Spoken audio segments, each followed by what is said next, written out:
Wanaree Tanner, the video editor here at Metal Clay Artist Magazine. Today I'm going to be demonstrating how I create my bale drying racks. Now the nice thing about a bale drying rack, as opposed to just taking your clay on your work surface and folding it over a straw, is you can get a really nice, even, consistent dimension. You can also use it to dry larger bales like a donut bale or a peekaboo bale. I'll show you how to make the drying rack, as well as how to transfer your clay onto that drying rack in a really seamless way. Okay, so we don't need anything really complex for this at all. All you need is, this is a styrofoam cup that I just rescued out of the garbage, but you could of course use a plastic cup or a paper cup. You'll need a serrated blade. This is just a kitchen knife.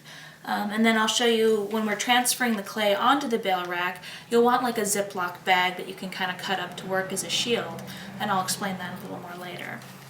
So all we're going to do is just cut this cup up into two pieces. And we're just going to take it straight down in the middle there and saw it straight through. And be careful not to cut your fingers, of course. So this will be our first half of our bale drying rack here. And this is actually going to hold up our drying implement, like a straw or a pen, or I like to use knitting needles.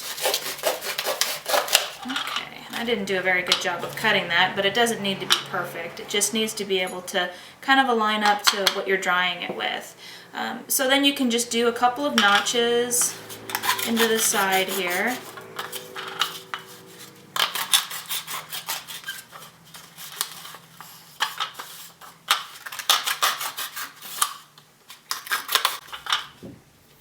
And there you have it. You've got your drying rack. Now here I'm just demonstrating how I'm going to make our plastic barriers. You can just take a zipper freezer type bag, something with a little bit more thickness in it than just a regular zipper sandwich bag.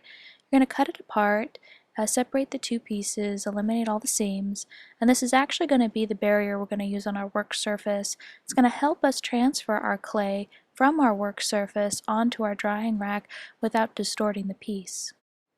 So we've got our plastic barrier all ready to go. We're going to take one sheet, put it down on our work surface, just lightly lubricate it. I'm going to demonstrate here with a little bit of copper metal clay.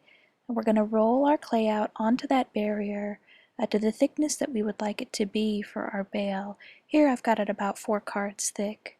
And I'm going to take my texture plate here. This is just one of my peekaboo bale designs that I've had made into a rubber stamp. And I've sprayed that with lubricant, and then I'm going to flip everything onto there. So that plastic is going to stay in place, and it's going to keep our roller from pulling the clay up.